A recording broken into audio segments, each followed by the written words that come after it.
सीताराम जय सीताराम सीताराम सीताराम सीताराम जय सीताराम। ओम राधे श्याम राधे श्याम राधे श्याम जय राधे श्याम राधे श्याम राधे श्याम राधे श्याम जय राधे श्याम। बोलो गणेश भगवान की जय, श्री कृष्ण भगवान की जय, राधा महारानी की जय, सियावर रामचंद्र जी की जय, उमापति महादेव की जय, वृंदावन कृष्ण बलदाऊ जी की जय, श्री दत्तात्रेय भगवान की जय, पवन सुत हनुमान की जय, वेद व्यास जी महाराज की जय।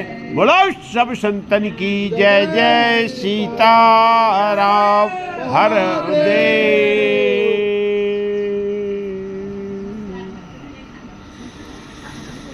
गजाननम भूत गणाधि सेवितम कपित जाम्बो फल चारु भक्षणम उमासुतम शोक विनाशिकारकं नमामि विघ्नेश्वर पाद पंकजम, नमामि विघ्नेश्वर पाद पंकजम।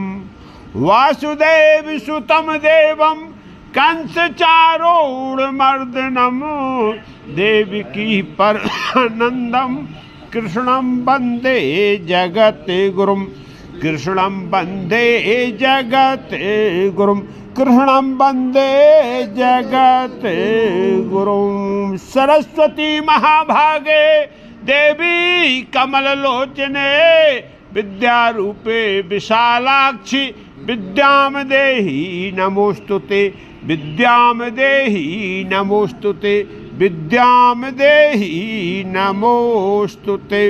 श्री गणेशाय नमः।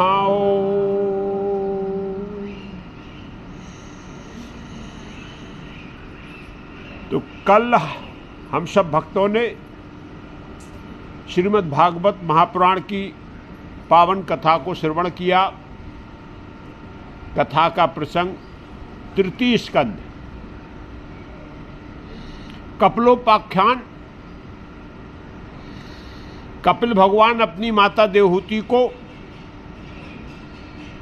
देह गेह में आसक्त नर और नारी की गति का वर्णन कर रहे हैं। संसार में आने के बाद में दो प्रकार की प्रवृत्ति, एक देह गेह में आसक्त होकर संसार की भूल भलैया में भटक जाते हैं, और एक इस भूधराधाम पर आने के बाद भगवान ने जिस काम के लिए भेजा है, जो कर्तव्य दायित्व दिया है, उसका निर्वहन करते हुए और भगवत भजन करते हुए जीवन यात्रा पूरी करते हैं। तो अभी तक हम और आप जो चर्चा कर रहा है वो देह गेह में आसक्त व्यक्तियों की हो रही है, चाहे नर हो या नारी हो। तो माता ने जब पूछा कि प्रभु मरने के बाद जब नरक हो जाता तो फिर क्या गति होती, तो कल हम सब इस पर संक्षेप में चर्चा सुन चुके कि सबसे पहले कर्मों के फल के हिसाब से जो देह गेह में आसक्त हैं, जिन्होंने कभी भगवान का ध्यान नहीं किया, वो पूरा नर जीवन जो है, नर जो अपनी जीवन यात्रा या व्यर्थ समय गंवा दिया, तो जाके उनका हिसाब किताब होता है। तो पहले तो नरक की यातनाओं को भोगना पड़ता है, नरक में रहना पड़ता है। नरक के बाद अनेक योनियों में भी जाना पड़ता है। कर्म से प्रारब्ध तैयार होता है, जो हमने कर्म पूर्व जन्म में किया उसके हिसाब से योनि का निर्धारण पहले ही हो जाता है। उस योनि में फिर उसको नरक भोगने के बाद जाता है। ऐसे कई योनियों में भटकने के बाद जब भगवान की कृपा होती है कि बोले चलो इसको एक अवसर और दिया जाए कि इसको फिर से मानव तन दिया जाए, तो अब ये सुधार हो गया होगा और ये अब भक्ति करके सदकर्म करके और इसके बाद हमारे धाम को ये आ जाएगा। ये मौका अवसर दिया। तो अवसर प्राप्त करने के लिए कल जो मैंने बताया संक्षेप में उसको जो है हम और आप कब सुन चुके कि जो जीव आत्मा होती है वो सूक्ष्म शरीर के साथ होती है। एक बात का, हमारा भौतिक शरीर यहाँ रह जाता है, कारण शरीर प्रकृति है वो यही छूट जाता है, लेकिन जो सूक्ष्म शरीर जिसको आध्यात्मिक शरीर बोलते हैं, मन, चित्त, बुद्धि और अहंकार, ये चार चीजें, ये मतलब स्वरूप आत्मा के चारों तरफ इनका घेरा बना रहता है और आत्मा को ये घेर के रखती है, यही मैल है। अब ये स्वच्छ है, मन स्वच्छ है, बुद्धि स्वच्छ है, चित्त स्वच्छ है और अहंकार हमारा खत्म हो चुका है, तो आत्मा मुक्त हो जाती है। और यदि ये स्वच्छ नहीं तो ये वो आत्मा को घेर के रखते हैं, छोड़ते नहीं, और उसी बुद्धि चित्त अहंकार के साथ में ये आत्मा भटकती है। और भटकने के बाद यातना शरीर के द्वारा यातनाएं भोगते हुए पुनर्जन्म के लिए फिर से तैयार हो जाती है और भगवान की कृपा से उसको पुनर्जन्म देने के लिए भगवान उसको इस भूलोक पर फिर से प्रकट करते हैं मानव तन के रूप में। तो कल हमने बताया कि कपिल भगवान बोल रहे माता सबसे पहले उसका प्रविष्ट जो है प्राण शक्ति का सबसे पहले प्रविष्ट जल में होता है। संसार में जितने भी जीव हैं उसके बाद उसका जल से अन्न में आता है और अन्न से फिर वो जीव के शरीर में प्रविष्ट करता है, नर और नारी दोनों के लिए। इसमें दो विषय हैं। जल से कैसा? जल से अन्न में, अन्न से जो है मनुष्य में। जल नहीं होगा तो अन्न नहीं होगा। प्राण शक्ति जो है, यदि जहां जल नहीं ऊसर वहां एक तिनका भी आपको देखने को नहीं मिलेगा, निर्जीव। ये जितना भी आपको जीवंत दिख रहा है ये केवल जल से दिख रहा। जल के जहां जल नहीं वहां आपको बस केवल क्या रेत और राख मिलेगी, वहां जीव नहीं हो सकता, जीवन नहीं हो सकता। जीवन जल से ही है, बगैर जल के जीवन। तो जल और जल से अन्न में और अन्न से मनुष्य के शरीर में प्रविष्ट करता है। इसके दो सिद्धांत हैं। एक तो सिद्धांत आयुर्वेदिक सिद्धांत ये बोलता है कि वास्तव में जीवात्मा जो है उसी समय जब जो अंश रूप में प्रकट होती है तो वो जो है उस माँ के उदर में जीव के साथ में प्रकट रहती है। और दूसरा सिद्धांत ये है कि केवल शक्ति प्रकट होती है और जीव आत्मा 5वें महीने में जो है वो गर्भ में प्रवेश करती भगवान के आदेश से। लेकिन दोनों में भी केवल अंतर कुछ नहीं है, लेकिन 5वें महीने में ही चैतन्यता आती है, जिसको बोलते हैं कि भ्रूण को भी एहसास होने लगता है किसके माँ के उदर का।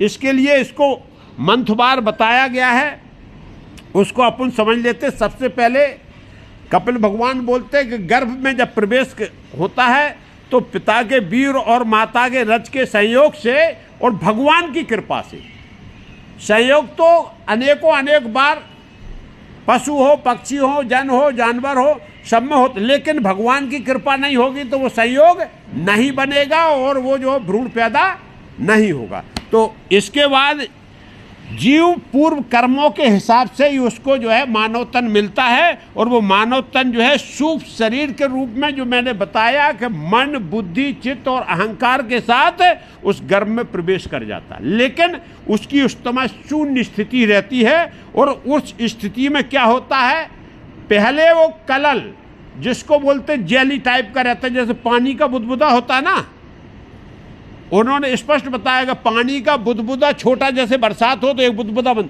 उसमें कुछ नहीं रहता, केवल एक जेल टाइप रहता है। जेल टाइप जब प्रकट होता है उसके बाद उसकी कोई रचना नहीं, केवल गोलाकार। फिर 5 दिन में बेर बनता है और 10 दिन के बाद अंडा आकार हो जाता है। बिल्कुल निर्जीव है, सुषुप्त है, कुछ नहीं है। अभी उसमें केवल जो है जली, जिसको बोलते हैं जली व्यवस्था रहती है। फिर ये गोल से लंबा होना प्रारंभ करता है और दूसरे महीने में सबसे पहले सर का आकार प्रकट होता, सर केवल आकार सा बनता है। और फिर इसका जो अपनी गांठदार जितना भी शरीर, जहाँ गांठ है, सबसे पहले ये गांठें प्रकट होती शरीर के अंदर। ये गांठों का जो है ये सबसे पुरानी है। ये जैसे ही सबसे पहले आकार गांठों का होता है, फिर 1 मास के बाद जो सर प्रकट हो गया, फिर 2 मास में धीरे धीरे हाथ पैर निकलना उनका, जैसे ठीक हम और आप देखते हैं किसको, वनस्पति को देख सकते हैं, जैसे अंकुर फूटता है तो उसकी जो है पत्तियां धीरे धीरे निकल के फिर बड़ी होती है, ऐसे ही हाथ पैर और इनके अंश विकसित होने लगते हैं। इसके बाद जब तीसरा महीना लगता है तो पंचभूत उसमें प्रवेश करता है। तब तक पंचभूत उसमें नहीं रहता। पंचभूत का जो है उसमें 5 तत्व जब प्रवेश करते हैं तो फिर हाथ पैर सिर मूड़ सिर का सबका आकार बनना प्रारंभ होता है माता। इसके बाद तीसरे महीने में ही इंद्रियों के बीज प्रकट हो जाते। आंख बनती नहीं है, लेकिन कि इंद्रिय शक्ति आंखों की प्रकट हो जाती, श्रवण शक्ति प्रकट हो जाती, जिह्वा प्रकट हो जाती है, सब जो है मूत्र द्वार है, गोदा, ये सब का क्या होता है, केवल एक जैसे होते प्राकट होने का चिन्ह प्रकट हो जाते हैं। और उसके बाद तीसरे महीने में जो आजकल अपना विज्ञान भी बोलता है कि तीसरे महीने में यदि जो है गर्भ है तो वो जांच करके बता सकते हैं कि ये जो है स्त्री, हाँ, लिंग में का भेद जो है वो बताते इस प्रकार से।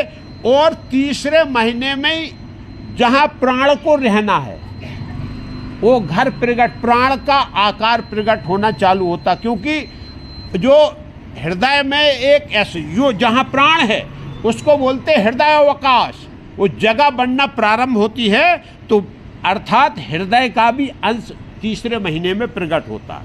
अभी जीव आत्मा को घर बना नहीं है, वो भले उसके साथ में है, लेकिन इस समय वो अपना कोई प्रभाव दिखा नहीं रही। और अभी नेचुरल रूप से सब इस प्रकार से उसका विकास हो रहा है। क्या नख है, त्वचा है, रोम है, अस्थि है, स्त्री पुरुष के चिन्ह हैं, ये सब अन्य छिद्र विकसित होने लगते। तीसरे महीने से ये जो है विकास प्रारंभ होता है। चौथे महीने में हृदय का पूरा प्राकट हो जाता, मतलब जीवात्मा के लिए घर बनकर तैयार हो चुका है। चित्त में हलचल होने लगती है, जो आपका जो है जो मस्तिष्क मन मस्तिष्क बना है यहाँ है, इसमें भी हलचल प्रारंभ हो जाती है। और जीव को धीरे धीरे धीरे धीरे क्या होता, माँ के प्राणों से, वो अपने प्राणों से नहीं, माँ के प्राणों से चेतना प्राप्त करने लगता है। क्योंकि जो ये जीव का विकास हो रहा है ये माँ के प्राणों से विकास हो रहा है। जो भी वायु मिल रही, जो भी मिल रही, अभी जीव का खुद के प्राण नहीं है, तो माँ के प्राणों से, माँ के आहार से, माँ के उससे वो जीव धीरे धीरे ऐसे विकसित होता है। जब 5वां महीना होता है तो जो है जीव आत्मा सक्रिय हो जाती है। अब भेद 2 ही थे, साथ में आई तो वो उसको घर मिल गया, हृदय में प्रवेश कर गई, या भगवान की कृपा से आए तो बोले वो हृदय में प्रवेश कर गई और मन की क्रियाशीलता बढ़ जाती, मन प्रकट हो जाता है, जीवात्मा आई, बल्ब जलने लगा, रोशनी दिखाई देने लगती है। तो इस प्रकार से, और उसको सुख दुख की अनुभूति 5वें महीने से होना चालू हो जाते, हाथ पैर फड़फड़ाना चालू करता है। तो भगवान देखते कि अरे ये तो जीवात्मा है, गड़बड़ करेगी, छुट्टा रहेगी, इसको बांध के डाल दो। तो 5वें महीने में ही उसको पक्का तरीके से, बहुत तंगड़ी जो है ऐसा फांस रहती है कि उसमें पूरा लपेट के बांध के और उसको क्या करते, माँ की नाभि से जोड़ देते, बांध दिया रगड़ के। और ऐसा नहीं बांधते, बिल्कुल एकदम जो है क्या बोलते हैं, सर के बल, हाथ पैर मुड्डे हैं और सर जो है घुटनों के बीच में, बिल्कुल कुंडलाकार जिसको बोलते हैं, ये आकृति है। और वो भी जो नाड़ी है वो भी घुटनों के बीच से माँ के उससे जुड़ी रहती। अब उसकी आहार प्रथम मुख बोलते हैं, वो आपकी प्रथम मुख यदि बोला जाता है तो आपकी जो तुड़ी है ये सबका प्रथम मुख है, जहाँ से सबसे पहले हमको भोजन मिला है। तो इस प्रकार कपिल भगवान ने, ये देखो एक बात है, अलौकिक है, अद्भुत है, आज भी विज्ञान एक एक चीज को इनको देख रहा है। जो बिगर सूक्ष्मदर्शी लगाए, केवल आत्म अनुभव से उन्होंने, क्योंकि जो दिव्यदर्शी उनको तो सब दिखाई देता है, वो जिनके पास दिव्य दृष्टि है वो सब देख सकते हैं। तो कपिल भगवान ने जो वर्णन किया, आज भी साइंस एक इंच भी इधर से इधर नहीं हो पा रहा, और वो जो वर्णन है उसी हिसाब से जीव का विकास है, उसी हिसाब का जीव का कैसे वो गर्भाशय में रहता, पूरी बुद्ध। और बोले 5वें महीने से ही उसको जो है क्या होता है, पीड़ा का अनुभव होने लगता है, माँ के खान पान के का अनुभव होने लगता है, खट्टा मीठा जो भी खा रही है उसका उसको आभास होने लगता है, वो हाथ पैर मारने लगता है और घूमने भी लगता है, लेकिन बंधा बंधा घूमता है। बोले छुट्टा नहीं रहता उसका कुछ भी, कि कहीं दाएं बाएं कोई पैर अटक जाए कहीं माँ के उसमें, बिल्कुल। लेकिन जो जगह है वो बहुत भयानक जगह है, बहुत खतरनाक है और बहुत ही मतलब इससे निकृष्ट जगह कोई दूसरी नहीं हुई। माँ के शरीर में इससे निकृष्ट जगह कोई नहीं होती जहाँ जीव आत्मा पलती है, ठीक है, ऐसा बोला, सबसे निकृष्ट। मतलब बोला जाए जैसे अब यहाँ अपन बैठे हैं तो सबसे निकृष्ट जगह क्या है, ये नाला जिसमें कचरा बह रहा सब, बस ऐसे ही वो कचरे में जीव आत्मा, क्यों, वो भी अभी भोगने आई है, क्यों मुक्त नहीं हुए थे। अब मानव जन्म मिलेगा लेकिन अब कर लेंगे तो मुक्त हो जाएंगे, नहीं फिर आना पड़ेगा। अब वो उसको ज्ञान हो गया कि हम कहाँ हैं, जीवात्मा को दिव्य ज्ञान है। और दिव्य ज्ञान जब होता है, जब बुद्धि का विकास 6वें महीने में बुद्धि का विकास होने लगता है, थोड़ा सोचने समझने की शक्ति बढ़ती है और पूर्व जन्मों का उसको स्मरण होना चालू है, क्योंकि दिव्य अवस्था में है। बताते 100 जन्म तक का वो याद करता, कब कब कहाँ क्या भोगा, और उसको जैसे ही उसके पूर्व जन्म का याद आता वैसे ही वो घबराने लगता है। 2 चीज़ घबराता, अब वो सोचता है कि मैं बाहर गया तो पहले माया ने फंसा लिया था तो फिर दुर्गति हो जाएगी, और माँ के उदर में रहा तो यहाँ दुर्गति ऐसी है कि यहाँ तो सिवाय कीड़े मकोड़ों के, और जो उसी झिल्ली में से कीड़े मकोड़े उसको नोचते तो दर्द होता है, वो उसको महसूस करता, वो इस चिंता में फंस जाता है कि हे प्रभु अब तो हम फंस गए।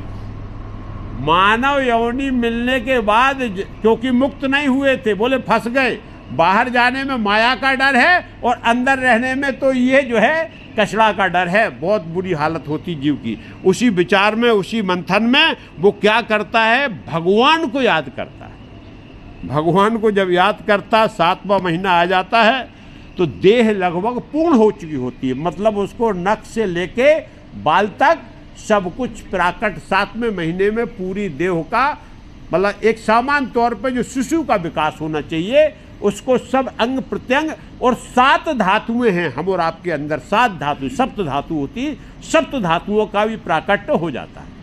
अब इसमें जो है आयुर्वेद में और इसमें थोड़ा सा अंतर है कि जो रज धातु है या वीर धातु है वो आयुर्वेद बोलता है कि 12 साल के बाद वो का प्राकट है, लेकिन यहाँ बोलते हैं कि नहीं वो साथ में रहती है और उसी शरीर से बनना चालू होता है। लेकिन ये है कि उसका प्राकट हो जाता है 7 धातुओं से, जब होता है तो शरीर मजबूत सुसज्जित होने लगता है और अत्यंत जो है जीव को घबराहट होती है।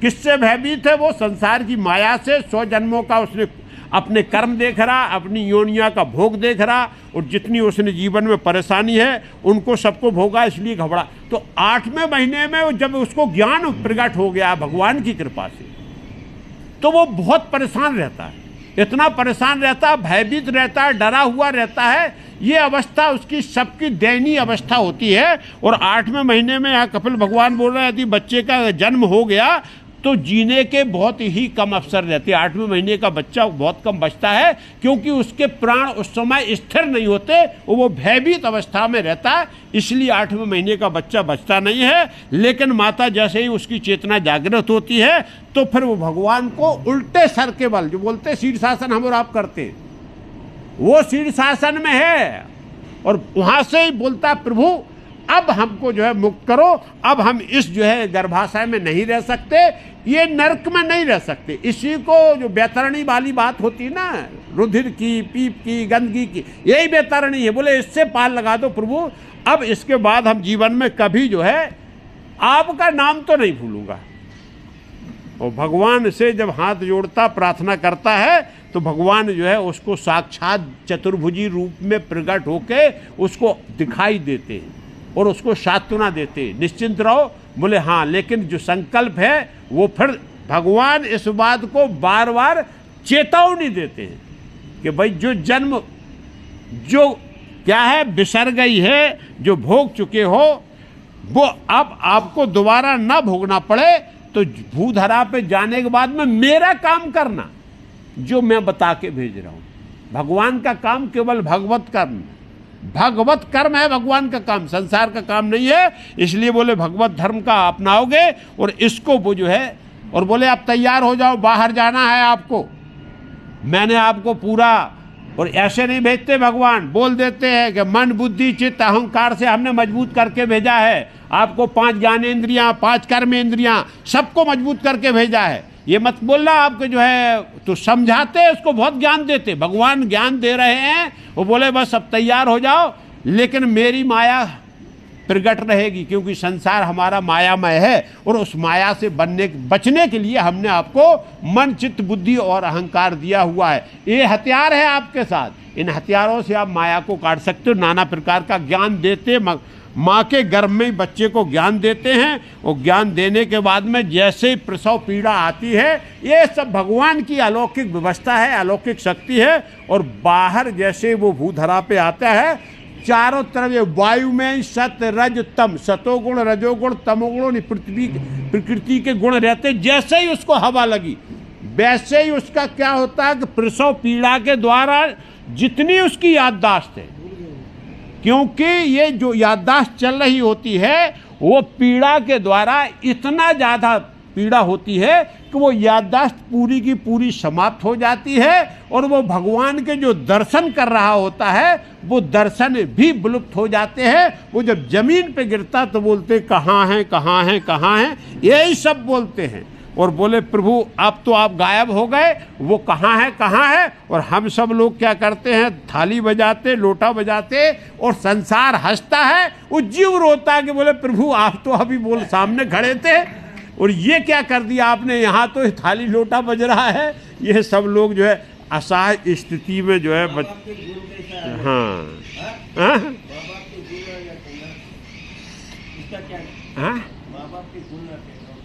माँ बाप के गुण, माँ बाप जब जो खा रहा, अब बताया ना कि प्राण किसके प्राण से पालन हो रहा है, गुण दोष सब उसी के, जिससे खाया वैसे ही तो बनेगा। अरे माँ के प्राण से ही उसका पालन हो रहा, और वो जो बुनियाद तो वो ये भौतिक शरीर में गुण है, आत्मा में गुण नहीं है। भौतिक शरीर जो बना है वो माँ बाप के ही उस सहयोग से बना है, इसीलिए हेरिडिटिक सिद्धांत के अनुवांशिक गुण उसमें आते। गुण स्थायी नहीं है, गुण स्थायी केवल जीव आत्मा स्थायी है, जो पवित्र है पावन है, उसको ये शरीर जो है उसी कर्मों के हिसाब से मिला है। वो कर्म आप करके आए, वैसे ही माँ बाप के गुणधर्म मिले, और वैसे ही अपन जो है विकास कर रहे हैं। उसमें 7 पीढ़ियों तक के अनुवांशिक गुण आते हैं। हेरिडिटिक सिद्धांत में 7 पीढ़ी तक के गुण आते हैं, एक की बात नहीं है। ये अध्यात्म ऐसे नहीं लिखा, 7 पीढ़ी आपके परबाबा के बाबा के गुण भी उस आपकी संतान में आ सकते हैं। सांस भी इस बात को बोलता है, इसीलिए सांस के आधार पर बोल रहा हूँ। हेरिडिटिक जो सिद्धांत हैं वो 7 पीढ़ियों तक का जाल दिखाया गया है, इसलिए आप में नहीं वो गुण, लेकिन बच्चे में हो सकता परबाबा के गुण आ गए हो, या उसकी दादी माँ के गुण आ गए हो। हाँ वो भी सब, मतलब वो जो है हेरिडिटिक है, और उसको जो है साइंस भी मानती है। और यहाँ तो पहले ही बोला गया है कि भाई जिसके जैसा पालन पोषण हो रहा, जिस तत्व से आप प्रकट हो रहे हो, आप सोने के बने हो तो सोना रहोगे, वो चांदी के बने हो, माँ बाप जैसे हैं वो वही बनने वाला है, तो वो वही प्रकट होता है। लेकिन ये जो हम और आपको जो विरोधाभास दिखता ना, उसका, क्योंकि आपके सब गुण प्रकट नहीं है, कुछ सुसुप्त पड़े हुए अज्ञान के कारण, तो वो गुण जो है उसके अंदर प्रकट होकर आपको प्रकट दिखाई देने लगते हैं। इसके लिए है, क्योंकि 7 पीढ़ियों तक का जो है, पीढ़ी दर पीढ़ी, इसीलिए क्या होता था, रक्त शुद्धि पे बहुत ध्यान दिया जाता था।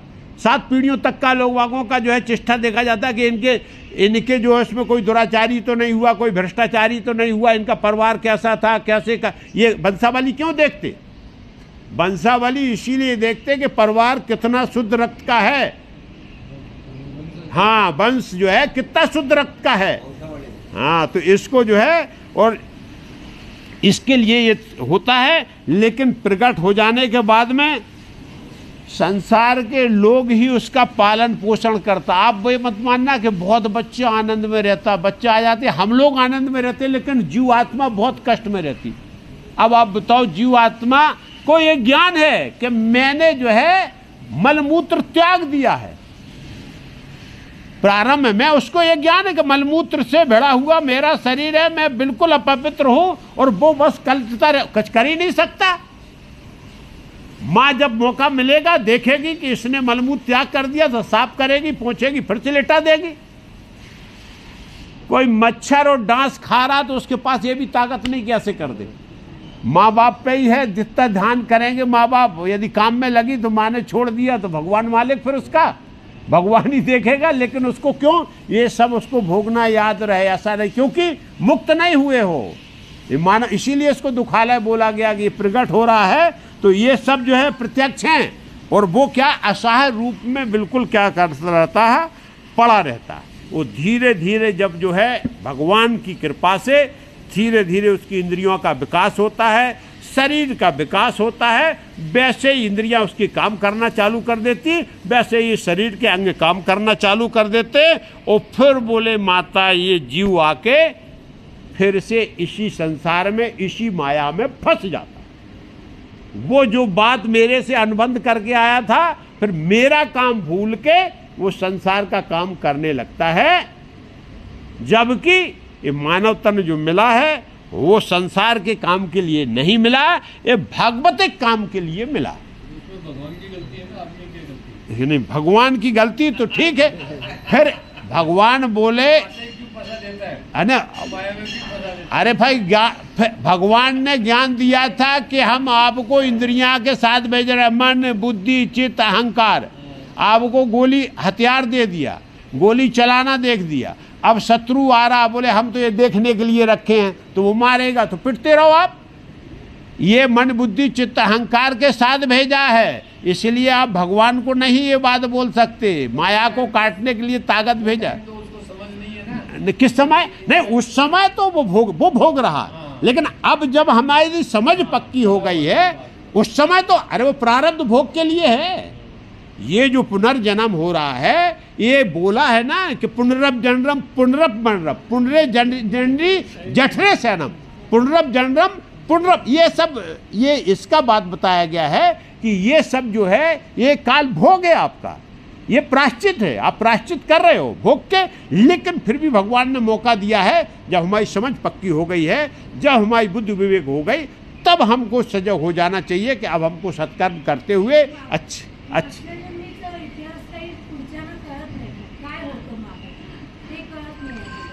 वो हाँ। अब वो यदि वो ज्ञान यदि बना रहे तो फिर आप जो है संत हो जाएं, सत्पुरुष हो जाएं, महात्मा हो जाएं। वो ज्ञान ही तो वही तो माया है जिसकी वजह से खत्म हो गया। नहीं, वो ज्ञान रहने के बाद में हम भगवान के सामने जो अनुबंध कर रहे थे, यदि जन्म लेते समय जो हमने अनुबंध किया और वो व्रत हम धारण कर लें और यदि चलने लगे तो कोई परेशानी नहीं, बाद में तो हम मुक्त हो जाए। लेकिन वो सब जो है नहीं, गृहस्थी बराबर चले।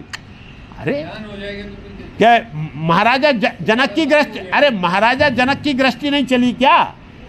महाराजा विदेह की गृहस्थी नहीं चली क्या?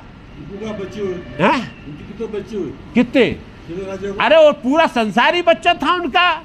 बोलने की बात है नहीं, बोलने की कैसी बात है, जीने की बात है, जीने की बात है, जीने की बात है।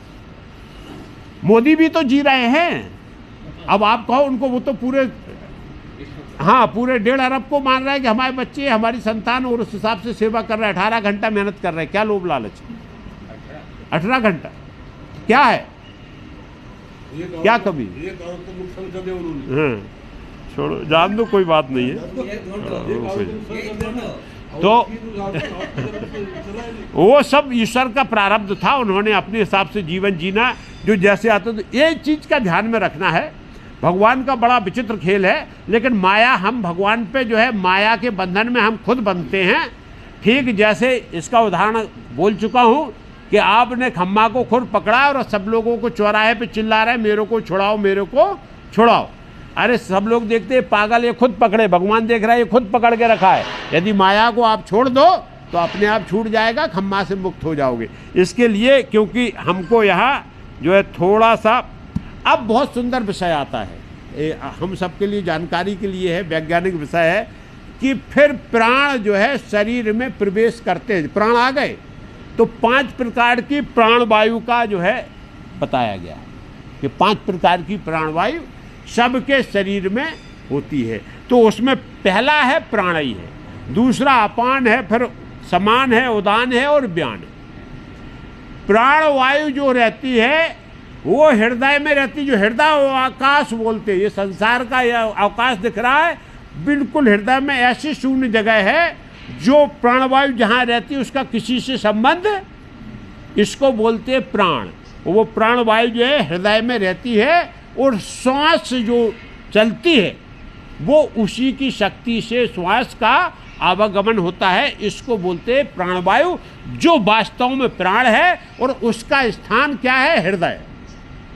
अपान जो कमर के नीचे मलमूत्र त्याग में, वायु विकार में जो होती है, वायु जो अलग है वो कमर के नीचे रहती है, जिसको अपान बोलते हैं। समान वायु जो रहती है वो नाभि के पेट के चक्र में, यहाँ जो आपका जो है मणि चक्र है, इसके अंदर रहती है, पाचन क्रिया को पूरी तरीके से देखती है। ये प्राणी का काम है।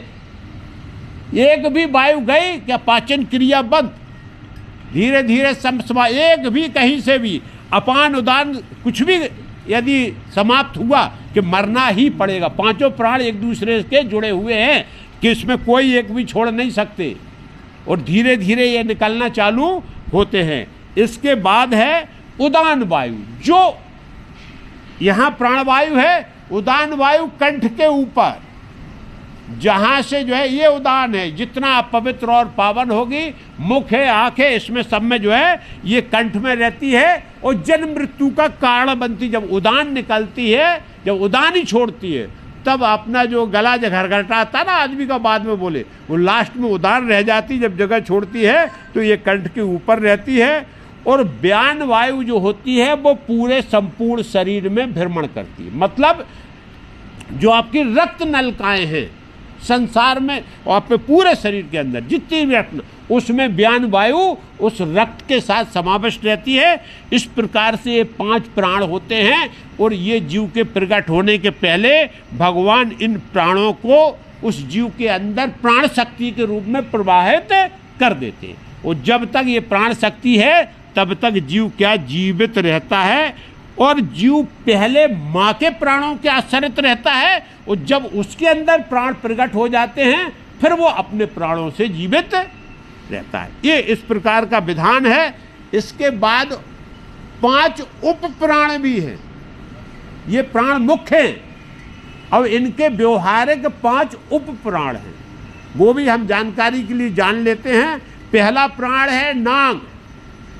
नांग में क्या होता है, डकार, गंदी जो आ जाता है ना, तो जो डकार आती है, वायु विकार जिसको बोलते हैं, जैसे अपन ने कहा, तो आपको कोई बोलता है अब इसमें विकार हो गया, तो बार बार डकारें आने लगती है आदमी को, हिचकी बार बार डकार आती है। और यदि पेट भर गया या वो हो गया तो डकार आती है, इसको बोलते हैं नांग प्राण। ये भी प्राण का स्वरूप है, ये व्यवहार करता है। दूसरा है कूर्म, और इसमें जो है पलक झपकने चेतनता। अपन देखते हैं मुर्दा को क्या करते, बोले गया काम से, इसकी पलक नहीं झपक रही, कुछ नहीं हो रहा, अब आँख खुली की खुली रह गई है। चैतन्यता बोलती है ये कूर्म प्राण होता है, जिससे हमारे आपकी पलक को आदेश देने की जरूरत है, अपने आप ये प्राण अपने आप काम करते, डकार लेने की जरूरत, डकार अपने आप प्रकट हो जाती है। इसके बाद होती है कृकल, इसको बोलते हैं छींक। छींक आती है, उसके लिए भी हमें आदेश देना नहीं, छींक है, भूख है, प्यास है, ये सब जो है कृकल प्राण से हमको लगते हैं। छींक भी आती, भूख भी लगती, प्यास भी लगती, इसका एहसास वो कृकल प्राण करते। और ये सब जो गिर जाते हैं या कमज़ोर हो जाते हैं या विकार ग्रसित हो जाते, तो वही चीज़ हमारी क्या हो जाती, बंद हो जाती, भूख लगना बंद हो गया। ये क्या हो गया, हमारे कृकल पे जो है बीमारी बैठ गई। इसके लिए हमें भूख नहीं लग रही, बोले प्यास नहीं लग रही क्योंकि अंदर से जो है पेट भरा हुआ है। छींक नहीं आ रही क्योंकि सर दर्द करा, बोले छींक आ जाए तो जो है प्रयास किया जाता है। इसके बाद देवदत्त। देवदत्त ये जमहाई जो लेते हैं ना हम और आप, ये भी नेचुरल है। जमुहाई आती ना, ऐसे करके बोले बड़े जोर से मुंह फाड़ के अंदर से जमुहाई जो आती है, इसको देवदत्त प्राण बोलते हैं। और ये हमको महसूस कराते हैं या तो हमको निंद्रा आने वाली है, या थकान हो गई है या आलस घेरने वाला है, ये व्यवहार भी जो है विचित्र है। इस हमारे को जो ना वो आ गए तो सामने वाले को भी जो ना उसका हाँ आता वो प्राण को प्राण, तो वो जमुहाई का ही है खेल प्राणों। सामने वाले को भी आते हैं। हाँ आता है तो देख के वो प्राण वैसे ही स्वभाव कर देता है। हाँ अब वो बोले एक भेड़ के पीछे दूसरी भेड़ नहीं चली जाती, हाँ जामाई बोलते हैं, तो उसको वही सामने वाले, अरे भाई आप उससे प्रभावित हुए ना, आप सामने वाले से प्रभावित हुआ, सबको नहीं आएगी, लेकिन जो प्रभावित होगा वो ही आएगा। अरे बहुत से लोग तो तुम हाँ आदमी कटता रहे तो जमुआई क्या आए, कुछ नहीं आएगा, आनंद से बैठा रहेगा। बहुत से लोग जो है हृदय कप जाएगा। अब आपके अंदर कैसी शक्ति है, क्या सोच है, क्या विचार है, कैसे आप सोचते हो। अरे यहाँ रोते रहे, लाश लगी रहे, किसी का आंसू नहीं निकलता। तो ये आपके अंदर की उस पर व्यवहार पे बात करता है कि सामने वाला कैसा व्यवहार कर रहा है, उसके पलट में हम कैसा व्यवहार करते। शरीर है, जीव है, एक दूसरे से आकर्षित होता है, एक दूसरे का प्रभाव होता है, ये ऑरा का प्रभाव होता है। इसको अपन देख लेते हैं। इसके बाद जो जमुहाई का जो है थकान और आपको क्या निंद्रा का और आलस्य का भान कराता है, ये भी प्राण है, ये नेचुरल है सब। एक धनंजय जो प्राण है ये मृत्यु के बाद इसी में रह जाते, ये साथ में नहीं जाते। ये शरीर छोड़ दिया ना तो भी शरीर के जब तक शरीर भस्म नहीं कर दिया जाता तब तक ये प्राणवायु जो है इसी शरीर में रहती है। जैसे बोलते बहुत से ऑर्गन्स जो है प्राण निकलने के बाद में भी जीवंत बने रहते। अब ये कब लिखा उन्होंने? हाँ धनंजय प्राण बोल रहा है कि वो बने रहते उसी शरीर में और ऑर्गन्स को जीवित रखते हैं। हाँ वो जो है बाद में काम आ, क्यों? वो बाद में जो है उनका भी समय अंतराल है, वो शरीर को नहीं छोड़ते। और वो जब शरीर में क्या करते हैं, जैसे फूलना स्टार्ट कर देता हो, वही धनंजय प्राण वो वायु होती, वो शरीर को जैसे मुर्दा हो जाए तो उसको क्या हो फूलना स्टार्ट हो जाता, सूजन आना स्टार्ट हो जाती। ये धनंजय प्राण का खेल है, ये वैज्ञानिक है इसमें, लेकिन कपिल भगवान ने भी इसको संक्षेप में बताया, मैंने ढूंढ के इसको निकाला है। लेकिन ये है कि ये 5 प्रकार के उप प्राण हैं, ये भी शरीर के अंदर रहते हैं और ये जब जो है कम ज़्यादा होते हैं तो हम लोग सब बीमारी से ग्रसित होते हैं। लेकिन जो है हमको एक ही, ठीक जैसे ब्रह्म अदृश्य है ऐसे ही हमारे प्राण भी अदृश्य रहते हैं। लेकिन ये पूरे संसार की जैसे रचना हो रही ना और ब्रह्मा जी दिखाई नहीं देते, ऐसे ही प्राण भी मेरे पूरे शरीर को पालते और पोषते हैं, लेकिन वो दिखाई हम देख रहे, लेकिन प्राण शक्ति ही हमको दिखा, लेकिन वो दिखाई नहीं देता। इसी प्रकार से मूल आधार हमारे शरीर का जीव आत्मा का प्राण है और वो ही प्राण जब तक हैं वो जीव आत्मा के स्वरूप में ही विराजमान रहते हैं। तो इस प्रकार से साक्षात भगवान का ब्रह्म का स्वरूप है, वो आके शरीर में प्रकट होता है, जिससे ये जीव जो है जीवंत रहता है। प्राण क्या है? जीवन की ऊर्जा है। जो बात बोला कि प्राण का मतलब है ऊर्जा शक्ति है, वो जब तक जैसे बल्ब में लाइट आ रही है, बल्ब कितना भी अच्छा रहने दो, बटन कितना भी अच्छा रहने दो, लेकिन बिजली सप्लाई बंद कि बल्ब को बुझ जाना है, इसलिए इसको ऊर्जा बोलते हैं। और शरीर में हमारे में तभी तक ऊर्जा है जब तक भगवान की सप्लाई ऊर्जा, जिसको प्राण शक्ति बोलते हैं। मन जो है मूल है आपका मन, जो विचार करता और संकल्प करता। कर्म की प्रेरणा मन से होती है, उसके पास विचार भी करना है और वो संकल्प करना है। उसको 4 विभक्तों में आपने मन का ही स्वरूप बुद्धि होती है, बुद्धि का ही स्वरूप चित्त होता है, चित्त का ही स्वरूप मन। सूक्ष्म रूप में अंतः आत्मा के जो प्राण रहते हैं ना, प्राण के चारों तरफ मन के 4 स्वरूप है। चतुर्कोष्ठी इसको बोला गया, मन, उसके बाद वही मन का दूसरा स्वरूप बुद्धि, तीसरा स्वरूप चित्त और चौथा अहम भाव पैदा करना। ये मन ही 4 स्वरूप में 4 भाग में बटा हुआ है, जो चारों तरफ आत्मा को घेर के रखता है। हृदय यहाँ है, मन यहाँ नहीं है, वो उसी का चतुर्कोष्ठी घेरा है और वो संवेदनाओं से पूरे शरीर को क्या करता है? प्रकाशित करता है। चतुर्कोष्ठ जिसको बोलते हैं सूक्ष्म शरीर, सूक्ष्म शरीर का स्वरूप है वो मन है। इसके बाद अब इसका क्या है, जो है आत्मा का और प्राण का और मन का बहुत बढ़िया संबंध बताया है, और हम और आप अभी जान जाओगे। यदि आपका प्राण स्थिर है तो मन भी स्थिर है,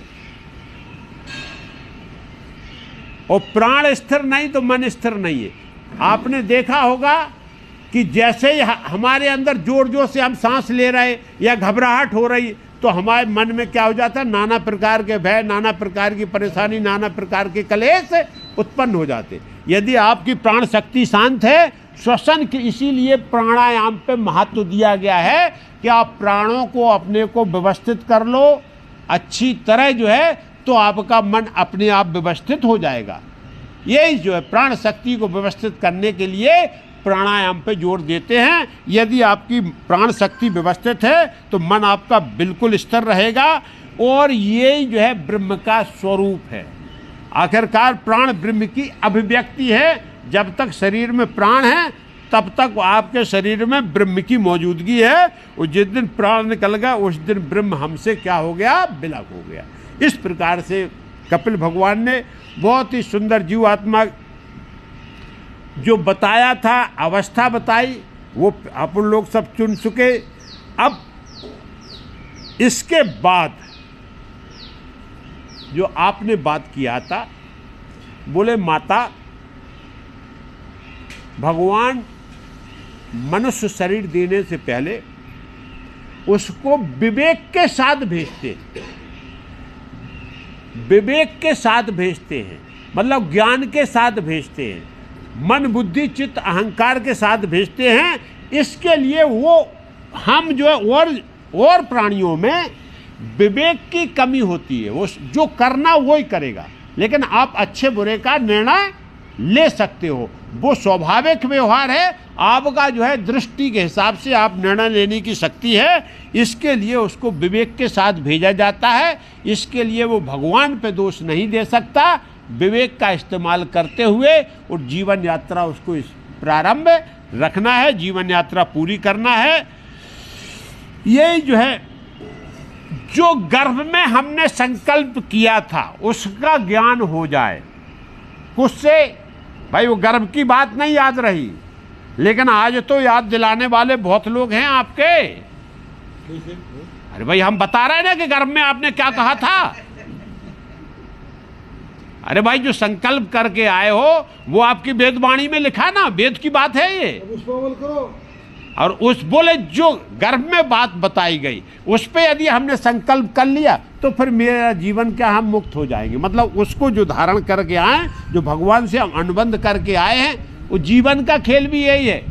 कंपनी में आपने नौकरी करी और अनुबंध किया, अनुबंध तोड़ा तो उसने निकाल दिया। ऐसे ही भगवान से हम तो रोज अनुबंध तोड़े पड़े हुए हैं। हमको मालूम, ध्यान दिलाया जा रहा है कि भाई आपका अनुबंध है और आप ऐसा ऐसा अनुबंध करके आए हो, इसलिए भागवत कर्म करो, ये जो है अधर्म मत करो, नाना प्रकार के जो है दुराचार मत करो, ये सब यही बोलता है। इसीलिए ये जो ज्ञान की बात होती है, ये सत्संग करने की बात होती है, यही भागवतिक संदेश है माता, और कोई दूसरी बात नहीं है। इस विषय को जितने ध्यान से जो सुनेगा समझेगा, केवल सुनने श्रवण मात्र से धारण करने से बोले माता मेरे परम पद को प्राप्त होगा। इस प्रकार का ज्ञान कपिल भगवान ने बोला। जीवन में यदि हम थोड़ा भी समझ जाए कि हमारे अंदर ही भगवान, अंतरात्मा में भगवान विराजमान हैं, हमारे हर कर्म को हर क्षण हर पल देख रहे हैं, इसके लिए मैं कोई ऐसा कर्म न करूं जिससे मेरे को ये अधोगति में जाना पड़े। अधोगति में जाना का मतलब है कि हम जो है फिर भगवान का अनुबंध तोड़ दिया, फिर अधोगति में जाना पड़ेगा। अब बात आती है भक्त लोगों की। ये तो देह गेह में जो आसक्त थे और जिनने भगवान का पूजन अर्चन का ध्यान नहीं किया। अब हम और आपको ऐसा नहीं सोचना, बहुत से लोग ऐसे हैं जो एक अगरबत्ती भी नहीं लगाते, भगवान का कभी नाम लेने की बात छोड़ दो, जब बुढ़ापे पे शरीर हलने लगता तब ध्यान आता है, अरे बोले साला बहुत दुर्गति हो गई, हमने तो ध्यान नहीं, पूरा जीवन निकाल दिया, तब फिर जो है परेशान रहते हैं। क्योंकि अंदर से आत्मा फिर प्रकट होती है, क्योंकि फिर जो है माया का स्वरूप थोड़ा घटता है, क्योंकि इंद्रियां ही माया हैं, और इंद्रियां जब कमज़ोर होती हैं तो सब समझ में आने लगता है। जब तक हमारे घुटनों में ताकत है, शरीर में ताकत है, कोई भी कितनी बड़ी ऊंची दीवार हो हम फांदने की कोशिश है, और जब नहीं फांद पाते तब ध्यान आता कि अरे यार ये तो सब भगवान की शक्ति थी, ये चली गई, तो इसको ध्यान में रखना है। अब भक्तों की गति बताइए। भक्तों की बड़ी सुंदर गति है। 2 प्रकार के भक्त भी, जो 4 प्रकार के जो भक्त बताए उसमें से 2 प्रकार का जो है गति बताई गई। एक भक्त भगवान की भक्ति में लगे हैं पूरी बहुत आनंद के साथ में, लेकिन वो क्या है, आसक्त वृत्ति उनकी है, किसमें, परिवार में, घर में, इसमें, लेकिन भक्त हैं वो, ऐसा नहीं है कि भक्ति छोड़ रहे हो। तो उनकी गति जो होती है वो क्या करते हैं, धूम मार्ग से जाते हैं, धूम मार्ग, और उनको पितरलोक तक, चंद्रलोक तक पहुंचने का मौका मिलता है। धूम मार्ग का मतलब है धुआं भरा हुआ अंधियारा मार्ग है, नरक में नहीं जाना उनको, बैकुंठ धाम की तरफ ले जा रहा, अधोगति नहीं है, ऊर्ध्वगति है। लेकिन वो क्या हुए कि भगवान की भक्ति के साथ संसार में भी आसक्त रहे, तो अधोगति में न जाके वो धूम्र मार्ग से जाते हुए, और ये मार्ग जो है किन के लिए है, जो सकाम भाव से भगवान का पूजन अर्चन, सकाम का मतलब कामनाओं के सहित, कर्म कांड में ज्यादा विश्वास रखते, भगवान से प्रेम कम करते हैं, कर्म कांड में ज्यादा विश्वास है, लेकिन भगवान से समर्पण भक्ति बहुत कम है। ऐसे उपासकों को जब माता देह छूटती है तो नरक में न जाके वो धूम मार्ग से होते हुए चंद्रलोक को जाते हैं। चंद्रलोक को अब यात्रा कैसी है, ये प्राण को जो लेके जाते हैं, जब प्राण त्याग हो जाता है तो रात्रि रहती है, कृष्ण पक्ष रहता है, दक्षिणायन रहता है, पितृलोक, तत्पश्चात चंद्रलोक।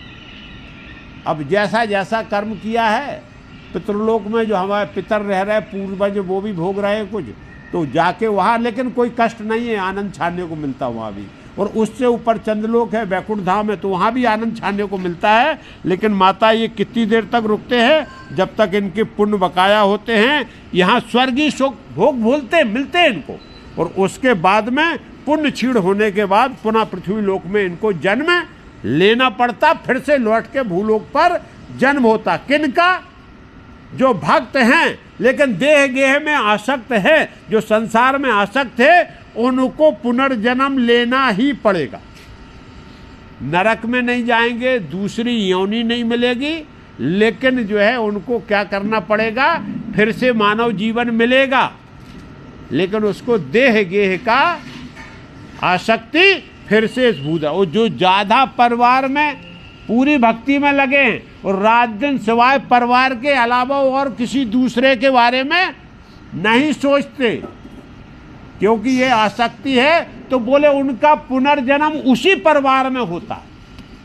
फिर से उनको उस पर, क्यों वो आसक्ति खींच के लाती है, और उसी परिवार में कहीं ना कहीं जाके उनको फिर से प्रकट होना पड़ता है, और फिर से ये जो है मानव जीवन नरकीय जीवन है, इसको भोगना पड़ता है। इस संसार के जितने दुख हैं उनका सामना करना पड़ता, क्योंकि उन्होंने भगवान की भक्ति की, लेकिन इच्छा किसमें थी, परिवार में थी, घर में थी, द्वार में थी, किले में थी। तो भगवान इच्छा पूरी, भाई भक्त हो तो इच्छा पूरी करना, इच्छा पूरी करने के लिए पुनर्जन्म देते हैं और दक्षिणायन से भेजते हो। कैसा इच्छा वही घर में जन्म नहीं होता है, ये अनुभव लिखा है, अपने को भी अनुभव हो जाए, बहुत से पुनर्जन्म हुए हैं, लोग बागों का अनुभव है, या पढ़ो आप भक्तमाल वगैरह पढ़ो तो पता लग जाएगा। बहुत से लोगों ने अनुभव दिया, बहुत से पुनर्जन्म हुए, उन्होंने भी अपने अनुभव बताया। ये तो कपिल भगवान खुद बोल रहे कि जिसकी ज़्यादा जितनी इच्छा आसक्ति होती है उसके हिसाब से जन्म मिलता है। यहाँ एक बार बोला है कि जो मनुष्य ज्यादा स्त्री आसक्त होते हैं उनको भक्त हैं, भक्त की बात हो रही है। यहाँ जो बात दूसरी है, ये बात भूल जाना कि नरक में जाना पड़ेगा, वो तो दुष्ट लोगों की बात हो रही, यहाँ भक्तों की बात हो रही। लेकिन भक्त होते हुए भी जो स्त्री आसक्त ज्यादा होते हैं, उनको दूसरे जन्म में स्त्री बनना पड़ता है।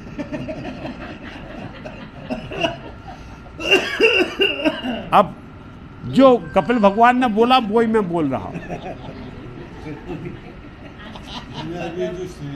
हाँ, वो अब भाई देखो क्या है, बात सत्य है, आसक्ति का बहुत बड़ा खेल है जीवन का। मैं और ये बता रहा हूं, आपकी आत्मा जहां लगी है, ये हमारे पूर्वज पुरखे भी बोलते रहते हैं, यदि आत्मा अटकी रही मरते समय आदमी की कि हमने अभी पोता नहीं देखा, पोती नहीं देखी, ये नहीं देखा, वो नहीं देखा, तो उसको लौट के उसी में जन्म होता है। घर में प्रॉपर्टी रहती थी, हाँ, वो उसी में सांप बन के बैठाल देते, बोले सांप बन के बैठ जाओ, इसको रखाते रहना, बेच देते हैं, बोले बनाओ रखाओ, तुम रखाते रहना, कुछ मत करो। ये क्या आसक्ति के त्याग के, इस मार्ग को बोलते आवर्ती मार्ग, और इसमें पुनर्जन्म निश्चित है भक्त को फिर से जो है, क्योंकि उसने भगवान की कृपा से इस जन्म में नहीं भोग पाया, लेकिन एक अच्छाई कर देते उसके साथ भगवान। वो भक्त था इसलिए उसको भक्त बना के ही भेजते, मतलब उसके अंदर भक्ति प्रगट है, वो संयोग मिल जाता, फिर भक्ति करता है, बाद में कहीं जाके पुनर्जन्म के बाद वो भक्ति के द्वारा दोबारा फिर उसकी मुक्ति, अरे कर लिया तो हो नहीं, और फिर से एक बार जन्म दे देंगे। भगवान का तो सिस्टम चल रहा है, कुम्हार जैसे घड़े बना रहा है, तो एक फूटता दूसरा बनाता, तीसरा फूटता, जरूरत के साथ बनाता रहता, ऐसे भगवान बनाते रहेंगे। और जब तक आपकी इच्छा नहीं भर जाएगी इस संसार से, तब तक भगवान जो है भेजते रहते।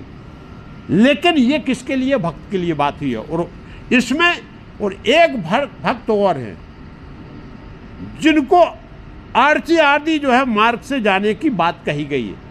ये जो है प्रकाश मार्ग है, ये था अंधकार मार्ग, क्योंकि हम आसक्त होकर भगवान का पूजन अर्चन किए, कामनाओं के साथ किए, क्योंकि हमारी नाना प्रकार की कामनाएं हैं, उसके साथ भगवान का चिंतन किया, तो भगवान ने ऊर्ध्व गति दिया, लेकिन थोड़ी लिमिट में रख दिया।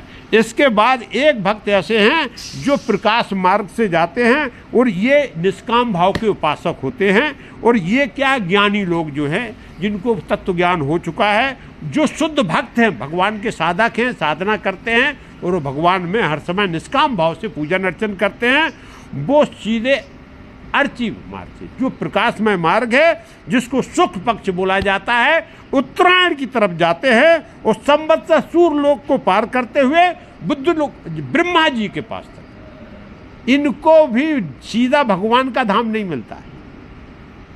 ये भी जो है, इनके अंदर क्या रहता है, ज्ञान का और अपनी सिद्धि का और साधना का अहंकार बना रहता है। जैसे बहुत से संत आपने देखे होंगे, यदि सिद्धि साधना हो गई तो एक अहंकार उनके अंदर, अहम है, मतलब बोले हमारा कितना भक्त नहीं, हमारे कितना ज्ञानी नहीं, तो इनको लेके जाते ब्रह्मलोक में पहुंचा देते। और जब कल्प के अंत में, जब ब्रह्मा जी का भी जो है क्या होता है, आयु समाप्त होती है, जब पूरी भूधरा धाम, ये पूरा ब्रह्मांड जब भगवान में समाता है, तब वो जाके मुक्त होके भगवान के धाम को जाते हैं। और तीसरे भक्त बताए जो हम और आप, निष्काम भाव से कुछ नहीं चाहिए, केवल भगवान की भक्ति, भगवान का आराधन, भगवान का कीर्तन।